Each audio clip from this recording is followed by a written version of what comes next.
Շնորհակալ եմ։ Ապրելու երկիր կուսակցության անունից ողջունում եմ ներկաներին եւ մեզ հետևող հայրենակիցներին։ Հունիսի 7-ի խորհրդարանական ընտրությունները ընտրություն են հանձնվելու եւ պայքարելու միջև։ Շարունակել հանձնվել մեր արչեւ ծառացած մարտահրավերներին, հանձնվել օրեցօր խորացող խնդիրների արչեւ, թե պայքարել, քայլ առ քայլ լուծելու այդ ամենը, պայքարելու ունենալ արժանապատիվ պետություն, ուժեղ ղեկավարություն։ Հունիսի 7-ին մոտ 2.5 միլիոն մարդ հնարավորություն է ունենալու կատարել այդ ընտրությունը։ 2.5 միլիոն մարդ բացի 19-ից։ Այդ 19-ից, ովքեր գտնվում են Բաքվի բանտերում, բացառապես հայ լինելու պատճառով։ Եվ այս ընտրությունը նաև այդ մարդկանց մասին է։ Դա ընտրություն է ունենալ այնպիսի պետություն,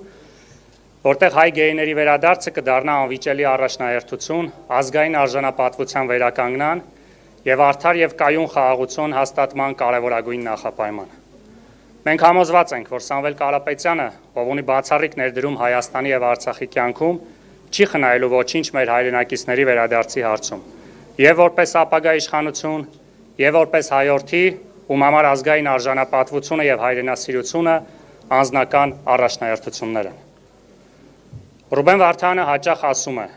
ամենավտանգավոր երևույթը անտարբերությունն է։ Հետևաբար մենք չենք կարող լինել անտարբեր մեր հայրենիքի ճակատագրի նկատմամբ եւ շարունակում ենք ստանձնել մեր բաժին պատասխանատվությունը։ Եվ հիմա, երբ Հայաստանի Հանրապետությունը կանգնած է լրջագույն անվտանգային, քաղաքական եւ արժեհամակարգային մարտահրավերների առաջ, որոնք պահանջում են համազգային համախմբում, պատասխանատվություն եւ քաղաքական կամք, ապրելու երկիր կուսակցությունը եւ ուժեղ Հայաստան կուսակցությունների դաշինքը ստորագրել են հուշագիր, համաձայն որի միավորում են իրենց քաղաքական, կազմակերպչական եւ մարդկային ներուժը, առաջիկա խորհրդարանական ընտրություններին մասնակցելու նպատակով ձևավորելով միասնական օրակարգ եւ ապահովելով